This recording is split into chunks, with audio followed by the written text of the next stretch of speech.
Hi, how's it going? This is Resident of Collinwood for YouTube, and I decided to do a little story here for you guys. I hope you guys enjoyed this. 'Twas the night before Christmas in Collinsport. It is a cold, snowy night in the town of Collinsport, Maine. The wind is howling, the snow is falling, the streets are covered, the roads are covered with snow.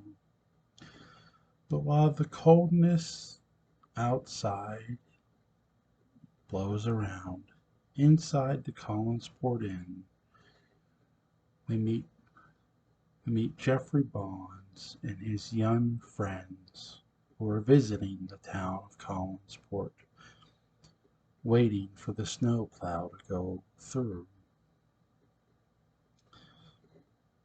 Barry Frost, who is Jeffrey's friend and partner, is now standing beside him.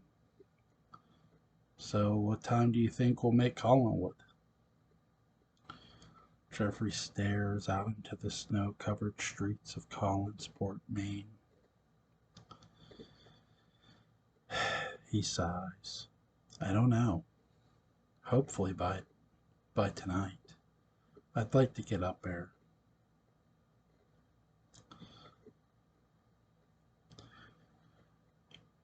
Barry stares outside the window with his friend. He says, we have enough equipment. We should have attached a plow to the van. We should have expected weather like this, Jeffrey, Barry says to his friend. Sitting on the couch smoking a cigarette, Isaiah Mason talks to his friend Terrace Springs. Isaiah is an African American man. He's middle age. He looks over at Tara. And he asks, so how long you been doing this? Tara sits back on the chair and props up her feet. 3 years now. Isaiah looks at her. 3 years. 3 years of chasing ghosts. You ever find any? Tara thinks about what he asks. We never actually see a ghost. We usually record strange sounds. And I don't mean the wind either. Just weird shit. Stuff falling over. Stuff like that. Something pounding against the wall. Isaiah shakes his head. It's a good thing you pay good, or I wouldn't have joined this little operation. Tara smiles at the man. I thought you joined it because of my charming personality, Isaiah. Isaiah shakes his head and smiles. Standing near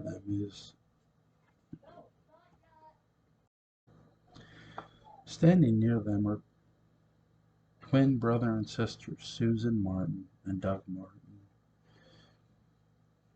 and Walter Hanson. Barry, Tara, Isaiah, Susan, Doug, and Walter are all part of Jeffrey's paranormal investigation team. Though Isaiah is quite new, he has known Tara for quite some time. And Tara is the one who convinced him to join. Just then, they hear a loud engine. The group does. Jeffrey and Barry are still looking out of the window up in the Collinsport Inn. They do see a plow. They see a vehicle. They see two vehicles with snow plows. one following the other. Barry can't believe his eyes. Will you look at this son of a bitch? Jeffrey shakes his head too. You gotta be kidding me. It's a small world, isn't it? What they see aren't just snowplows. For the two vans with the snowplows belong to one Thomas Savage, a rival of Jeffrey's. But Thomas is no mere rival. There are many rumors around Thomas's paranormal work, such as theft and grave robbery. Nothing has ever been proven but to Thomas. Jeffrey shakes his head. He goes, I know we want to go up to Collinsport, and I know those idiots just cleared that road, but I gotta go tell that sheriff. Tara, tell him what? There's no proof of what they've done. Come on, you know as well as I do. Barry says that they're a bunch of grave robbers, thieves.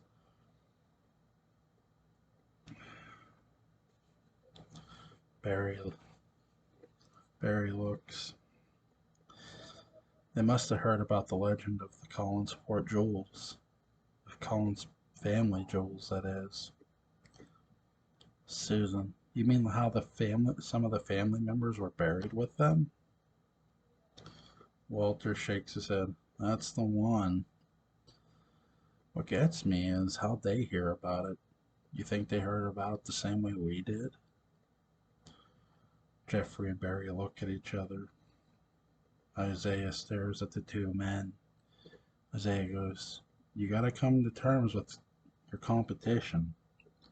Either you tell the sheriff or you don't. Let me give you some advice. Do tell him. That way when we go up there, we look clean. We don't want no part of what they're doing. We just want to record like you've always told me. I haven't been here long, but I've learned that much from you, Jeffrey. And you too, Barry. The two men nod at each other. Jeffrey says, get your gear. I'll be back.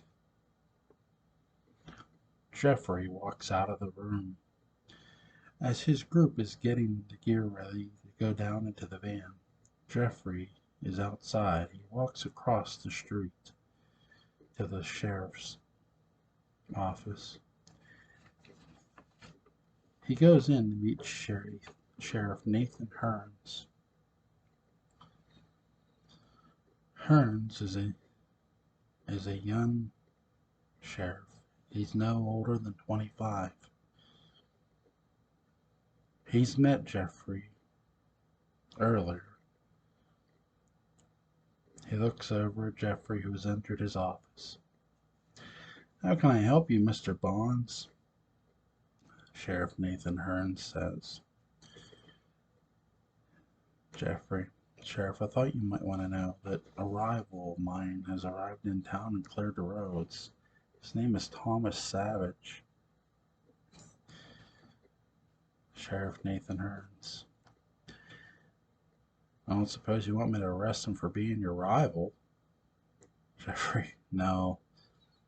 But the man has some questionable character traits. He's been suspected of grave robbery, but it's never been proven. Sheriff Nathan Hearns. Well, if it's not been proven, Jeffrey, I can't really do anything about it. I mean, sure, I could go up there.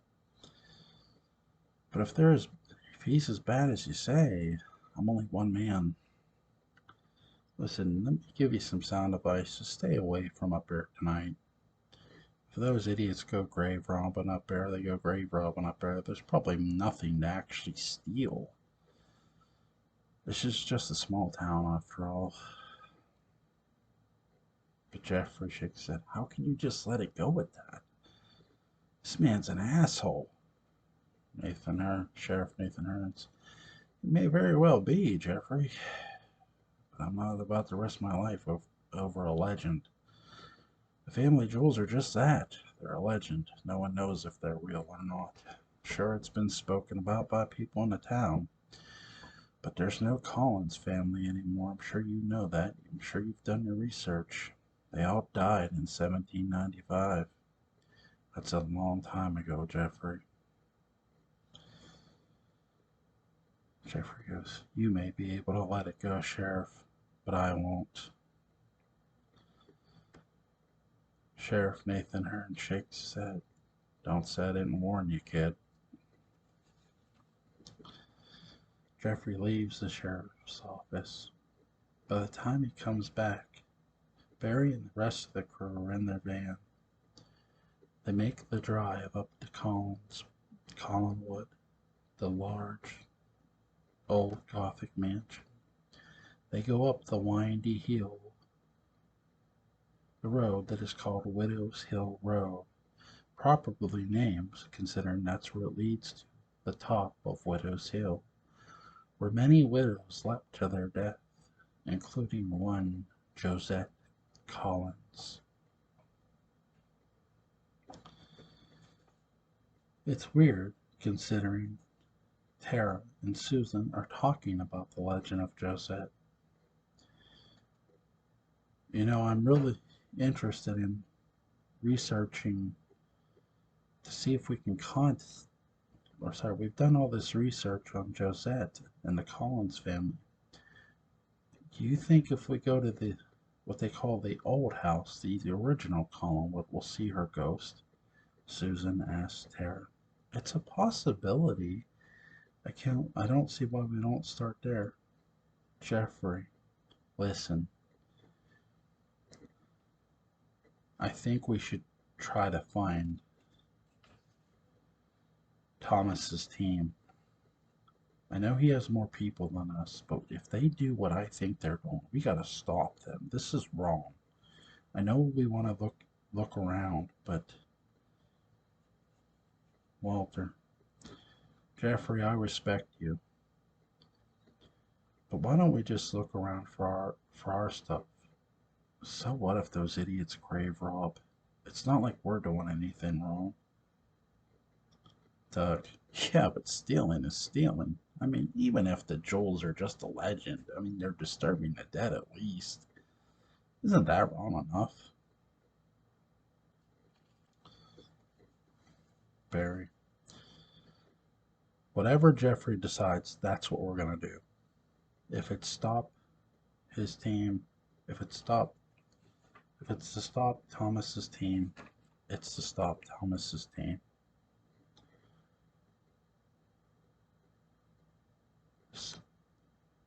Suddenly, Jeffrey stops halfway up. What's wrong? I don't know. I feel weird all of a sudden. All right. I guess Yin's right. I guess it's none of our real business what they're doing.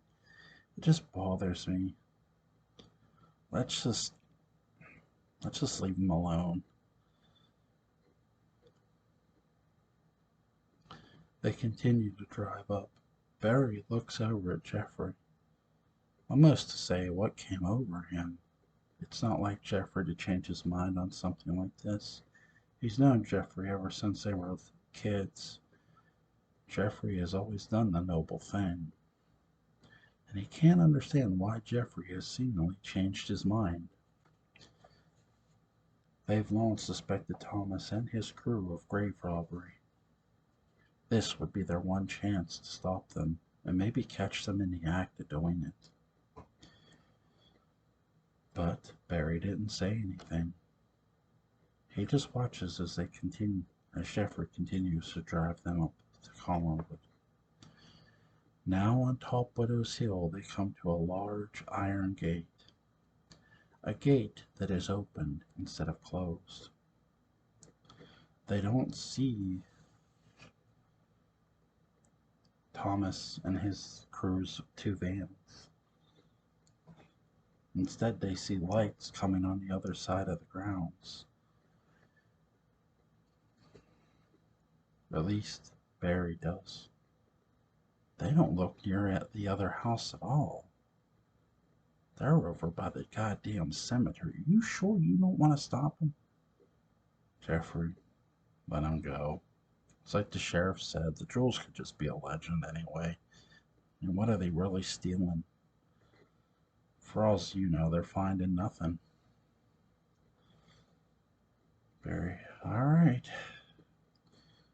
Jeffrey, I'll pull up to the big house. The snow stopped. Isaiah, Susan, Doug, you take the old house. Myself, Barry, and Walter. We'll take the great house. Stay away from the cemetery. Whatever you do, just don't go near his group. Besides, Thomas has been known to carry guns, and I don't want us getting shot here tonight. All right. So the crew, with their recording equipment and their cameras attached, each split up. Jeffrey, Barry, and Isaiah do indeed go into the main house, the great house, the new Collinwood, as some have called it, when it was first built back in its heyday. By the time it was finished, all the Collins family members were dead in 1795.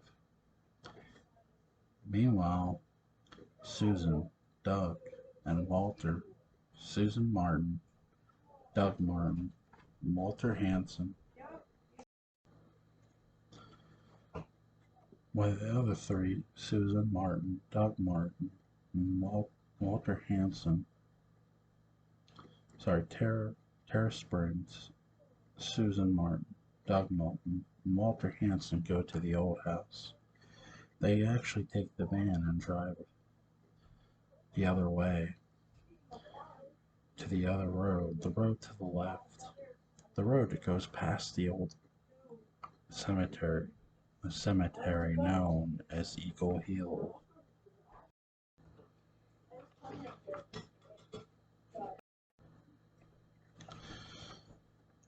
So, Jeffrey, Barry, and Isaiah search the great house, or at least they begin to. They open the two double doors. You see beams of light shining within the darkness. Beams from a flashlight.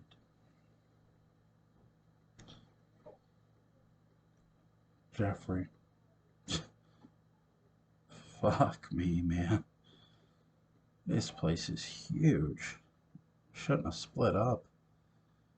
Regret it now. Barry goes, yeah, this place is huge. Jesus. Look at the downstairs. We haven't even got to the upstairs. This is only the foyer, too. Isaiah.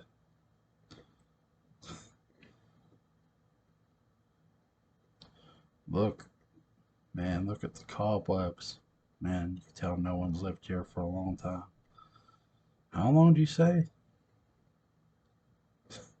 Well, Barry goes, it's 2021, 1795. You do the math, man. Jesus, it's been a long time, hasn't it? No one's lived in here. Or the other house, for that matter.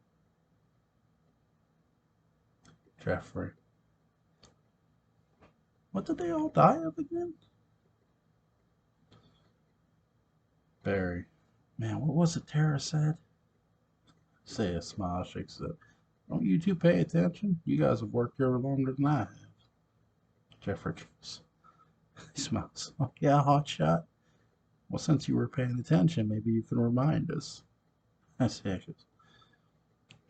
well, it was the son who died first. What was his name? Isaiah shines a light to a painting on the wall in the foyer. Yeah, this is him.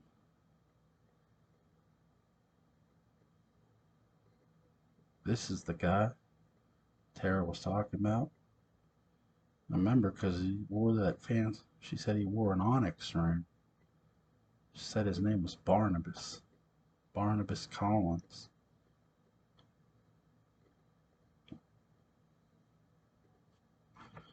They say he died of some rare disease.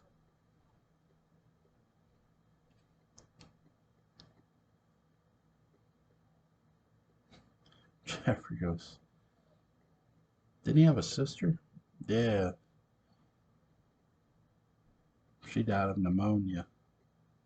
His dad, mom, committed suicide, I guess. That's what Tara was saying. Damn shame, ain't it? Goddamn family tragedy. Perry goes, the hell were they cursed or something? That's pretty weird. I mean, think about it. The son dies the same year. His sister wasn't even a couple days later. And the parents? Jeffrey, I don't know. It's all weird. It's a sad American story, that's for sure. The Collins family. What a goddamn tragedy. The men continue to shine their lights as they go into the drawing room. Man, look how large this room is. Look at the paintings, Perry says. Isaiah goes, man, they left the furniture here? No one ever came out and moved it? Jeffrey, who would? There's no family left. Remember? Isaiah goes, yeah, but still. Barry goes, well, when you have no one ever comes to take care of this place. Meanwhile, Susan Martin, her twin brother Doug, Walter, and Terrace Springs have all made it to the old house. They are inside the old house. Tara and Susan have gone upstairs to what was Josette's old room.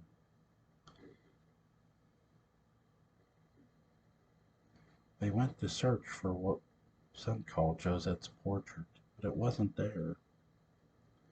Meanwhile, down in the drawing room, Doug and Walter are looking around. Walter pulls back an old bookcase.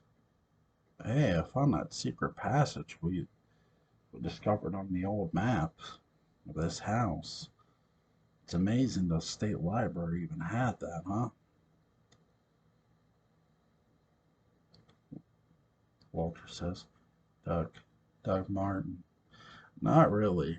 The family must have donated some maps to their estate before they died.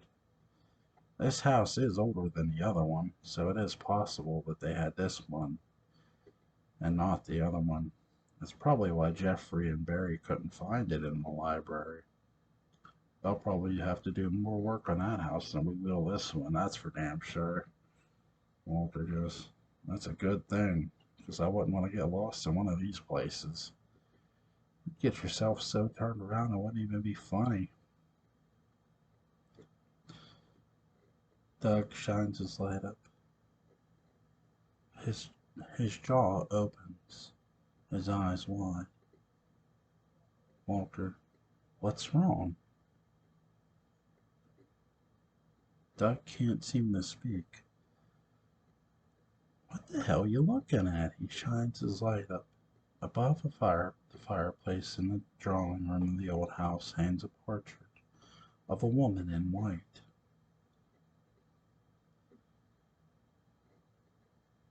Walter's jaw drops too.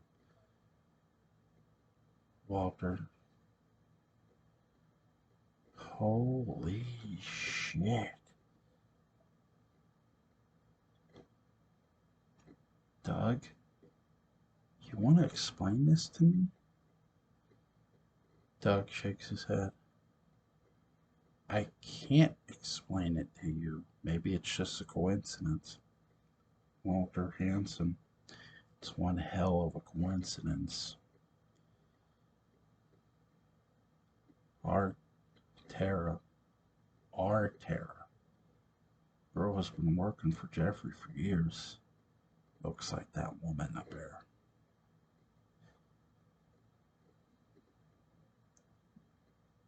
Doug shakes his head. I just can't explain it. Walter, what's to explain? Tara's the one who's been obsessed with Josette. She's been wanting to come here for over a goddamn year. You never found that funny? Doug, you're putting too much into this now. Walter, am I really? I don't know. Seems awful funny to me she wanted to come to this damn place. Doug goes, what exactly are you accusing her of? Being that woman in the painting? What'd she do, come back to life? Doug goes, no, that's not what I mean. I'm not suggesting Tara's a ghost, Doug. You ever heard of reincarnation? Doug goes, he smiles. Doug Martin, come on, Walter, get the hell out of here. Reincarnation. Walter Hanson, so you believe in ghosts, but not reincarnation. Where somebody who is born looks exactly like someone else, even has somewhat of an emotional connection with that person somehow. You don't believe that at all. Doug goes, no, I don't. This is all just some weird coincidence. Sure, Tara's been obsessed with Josette, but Tara's been obsessed with other shit too. So what? She's a little more obsessed with this woman up here that she happens to look like. I wouldn't worry about it if I were you. Walter goes, I want Tara to see this goddamn portrait. Dad goes, alright, I'll play along. Girls are upstairs anyway. Meanwhile, at Eagle Hill Cemetery, we see Thomas Savage armed with a .45, as is Jake Fields and Jake's girlfriend, Jill Davis. Meanwhile, inside the Collins family mausoleum, Gina Martz, Adam Sampson, Dave Trees, and Mike Vickers search, but they aren't sure what they're searching for. Thomas begins to speak to Jake. Well, if they find it by tonight, we'll be rich, and we won't have to do this kind of shit anymore, now will we, Jake? Jake Fields smiles. You really gonna give up all this thievery? Well, we haven't got caught so far. Been pretty good. Thomas, shouldn't have whacked the kid, Jake. It's bad karma. Jake Fields goes, you're the one who pulled the trigger, Thomas. Yeah, but was I supposed to leave him alive? I feel bad. I've always felt bad for that. I didn't want to hurt him. If he ID'd us, if he told anyone what he saw, Jake would be up. Joe Davis. Don't forget there's other paranormal investigation teams who suspect us of doing just what we're doing now. Jake Fields. So true. Thomas Savage. Yeah, but they're just guessing. They don't know for fact. Jake Fields goes, you know, if you wouldn't have pissed off that Jeffrey guy, maybe he wouldn't give us such a hard time. Maybe he wouldn't have tried to snoop into our shit. Thomas Savage. I'm not worried about Jeffrey Bonds, his friend Barry, or his little cohorts. I'm worried about the money. Just then, Gina Martz. I think I found something. Adam Sampson. What is it? This coming from inside the mausoleum. Look here. Look at this little ring inside this lion's mouth. It's loose. Not like the other rings. Dave said. Dave Trees. Have you tried pulling it? Gina Marks. I have. It won't budge. Adam and Dave both grab the ring inside the lion's mouth. They pull. As they pull, a secret passage swings open from behind the wall underneath the lion's head. Mike Vickers. I'll be damned. Gina Martz. We found something. Go tell Thomas. Mike Vickers runs out of the mausoleum. He tells Thomas they found a secret passage, that there's a spiraling staircase. Thomas orders them to go down the staircase and find the money. The supposed family jewels that are supposed to be buried with the dead. So, Gina, Adam, Dave, and Mike with their flashlights go down. They go down the spiraling staircase, one at a time. Gina reaches the bottom first, next Adam, then Dave, then Mike.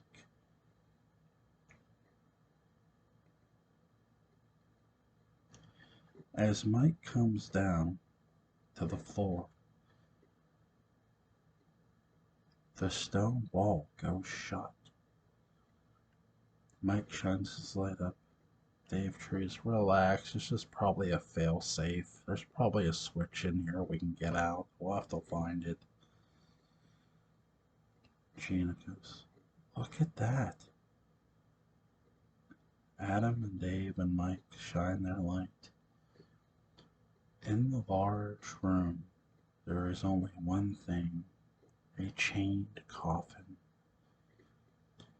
Gina, Adam, Dave, and Mike walk towards the coffin. Mike, who the only person who's been carrying a bag, pulls out a hammer and a crowbar. Well, I guess Thomas is gonna get that money after all. And just think, Gina, you said it wouldn't happen. Gina goes, we've been lucky. We've always got the money. Our luck's bound to run out sooner or later. I just thought tonight would be the night.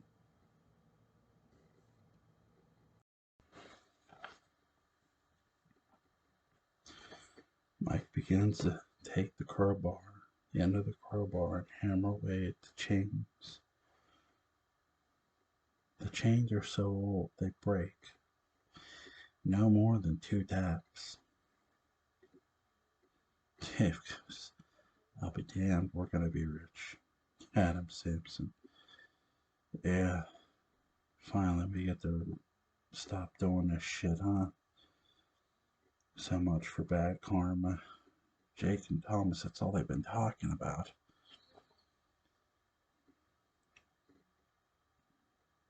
Gina smiles as each chain comes off. First the first one, then the second one, then the third one, and finally the last one. 4 chains.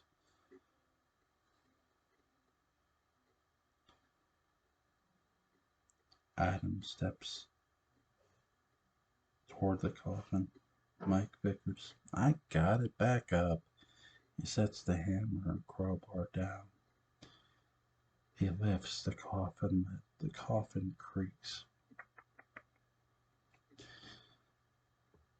Then Mike looks. There is a man inside the coffin. The man seems perfectly preserved. His skin is ghostly white. his face almost grayish in color. On his hand an onyx ring. Inside a wolf's head, beside him is a wolf's head cane. Around his neck, jewels. On his chest, a pendant. What looks to be a purple heart or a Medal of Honor. It's hard to tell. Mike, was this guy some sort of soldier or something? Dave, who knows? Just then, a hand comes up and grabs Mike by the throat. It begins choking him, squeezing hard. The veins pop out in Mike's neck, and he is pulled into the coffin as the lid slams shut. Dave and Adam go to the coffin and try to open the lid as Gina screams, but Gina's screams go unheard, for the mausoleum door went shut. She even tries the radio so frantically, but all Thomas, Jake, and Jill hear is static. Thomas, say it again. Jill goes, it must be that mausoleum. There must be some sort of interference with the radios. They're probably too far underneath the ground.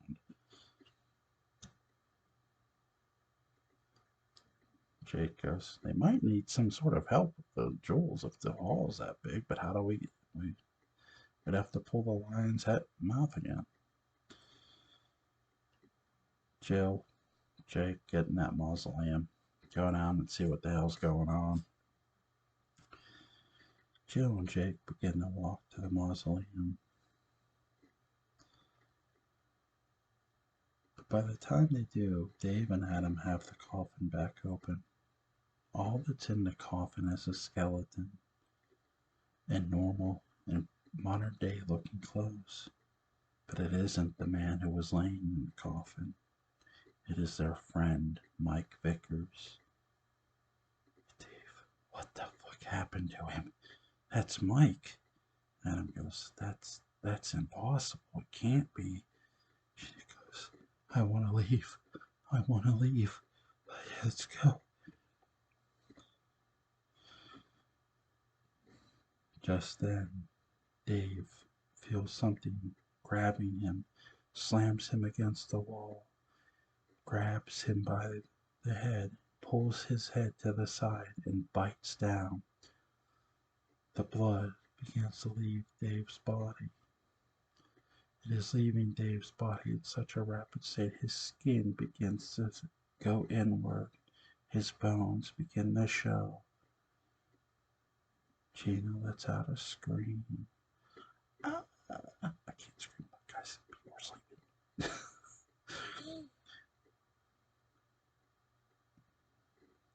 Adam tries to help Dave. He tries hitting the man, but it does no good. The man turns around and takes his left hand and just backhands Adam across his face, breaking Adam's jaw with one hit. Gina can only stand and watch in fear. She can't even bring herself to scream again. She's paralyzed. After the man finishes killing Dave and draining him of his blood, he walks over. He picks Adam off the ground. Why did you open that coffin? The man's vampire fangs showing. Adam can't answer. The man who left came from the coffin, so the man snaps his neck like a twig. Gina, who is now crying, the man looks over at her as she shines his light on him. Please, I'm sorry. We're sorry. Why did you open that coffin? We just, we just wanted the jewels. The man walks over to her. He's now standing in front of her. He grabs the woman by the throat. You dare steal from my family. He snaps the woman's neck like a twig. The man then goes over, grabs the cane out of the wolf's head cane out of the coffin, and clicks the switch beneath the coffin. There was a secret switch that opened the door. Back up. As Jill and Jake are entering the mausoleum, they see the door come open. Jill, are yins alright down there? But there is no answer, only silence. Just then, a man appears in front of Jill and Jake as he materialized out of thin air.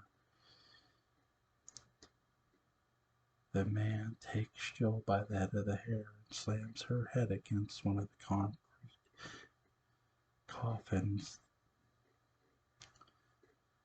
Jake takes his gun and aims it at the man. He fires. He lets off a succession of rounds. Boom, boom, boom. Thomas hears it from inside the mausoleum. Hey, what the fuck's going on in there? Thomas shouts at the man, at Jake, who was still in the mausoleum. The man who came out of the entrance looks at Jake. That will do you no good with me. He grabs Jake by the throat and lifts him up with one arm. He lifts him up over his head and chokes the life out of Jake Fields, killing him. With Jill already dead, the man who came out of the mausoleum, came out of the secret passage, comes out of the mausoleum. He opens the iron gate and sees a man holding a gun. I suggest you drop that weapon, and maybe, just maybe, I'll let you live. Thomas, I don't know who the hell you are, old man, but you're dead. Thomas points the gun at the man. But the man standing in front of him disappears. Thomas can't believe it. What the hell? Then the man appears in front of him. He knocks the gun out of Thomas's hand with his cane. He then hits Thomas in the stomach with his wolf's head cane. The hit itself knocks the wind out of Thomas. The man grabs Thomas by the collar, and stands him up and looks him dead in the eye. The man, Barnabas Collins. My name is Barnabas Collins. What year is this? Thomas, his eyes wide with fear. What? Barnabas, I said, what year is this? Barnabas's vampire fangs now showing. Thomas, it's 2021. Barnabas lets go of Thomas. My God, all this time. My God, I can't believe it. It can't be. Thomas goes to reach for the gun, but Barnabas steps on his hand. Thomas lets out a scream in pain. Barnabas takes his his wolf's head cane. He raises above his head. I'm sorry to break my promise to you, young man, but I cannot let you live for the atrocity you have attempted. Barnabas begins bludgeoning the man with his cane. He hits him 3 times and then once more to make sure that Thomas is dead. Through the snow, through the thickness of the foggy snow, Barnabas notices lights coming from the old house, but they are not candle lights as he once lit there. He wonders, could these be more grave robbers? But if they were, why weren't they with these people? Barnabas disappears. Meanwhile, back inside the old house,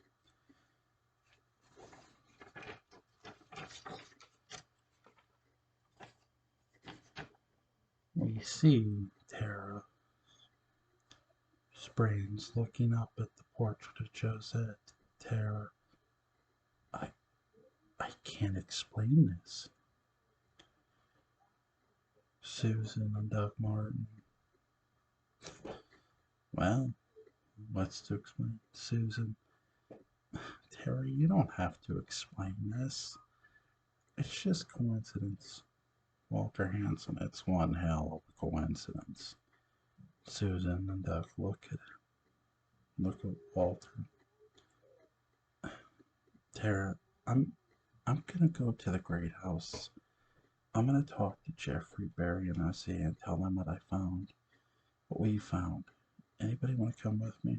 Doug and Walter and Susan shake their. No, just take the van and be careful, okay? Okay. Tara goes outside and gets into the van. She drives off, going back to the great house. Meanwhile, inside the old house, Susan shines a light. Who are you? Doug and Walter turn around to see a man standing in the drawing room, a man holding a wolf's head cane, an onyx ring. He is dressed in early 18th century clothing. The man is Barnabas Collins. I am in my home. Let me ask you a question. What are you doing in my home? Susan Martin, this is your home? Barnabas, yes, it is my home. It is my home now and forever, as it always has been. Why, you are all merely trespassers. Oh, Ransom. Oh, man, there ain't no one living here. You'd have to be the Collins, and all the Collinses are dead. This guy's crazy. Barnabas steps forward into their light. No, not dead. I'm dead, my boy. His vampire fangs showing. Susan lets out a blood-curdling scream that is quickly silenced as Barnabas grabs her by the throat and twists her neck. He then takes Walter and bites him on the neck, killing him instantly as he drains all the blood out. Doug goes to make a run for the drawing room door, but Barnabas trips him with his cane, causing him to fall. Barnabas walks over and bludgeons the man to death. Meanwhile, now at the great house at Collinwood, we finally see Jeffrey, Barry, and Isaiah coming back down the steps into the drawing room. Isaiah, man, I'm beat. This house was huge. God damn you, Jeffrey. You had to be worried about how big this house was. There he goes. Jeffrey, I swear to God, if you ever take me to a house this big, I'm gonna choke you, dude. Jeffrey goes, "Will you two relax? We did it, didn't we? We recorded our stuff." Just then, Tara pulls up in the van. She leaves the engine running. She goes inside the great house and then shuts the door. "Hey, you won't believe what I found." Jeffrey, Barry, and Isaiah look at the young girl. "There's this portrait of Josette in the old house." Barry goes, "Yeah, what of it?" Tara goes, It looks like me." Jeffrey goes, "You're kidding." No. Just then, the double doors blow open. Jeffrey, Barry, Tara, and Isaiah shine their flashlights at the at the entryway, the foyer. Standing in the entrance is a man. The man steps forward. It is Barnabas Collins. "Welcome to Collinwood." His vampire fangs show terror. "Oh my God." Jeffrey goes, "Jesus Christ, run." But before any of them can run, Barry is already dead. His neck snapped. Jeffrey's head is banged against the wall. So many times it kills him. Isaiah and Tara are knocked unconscious.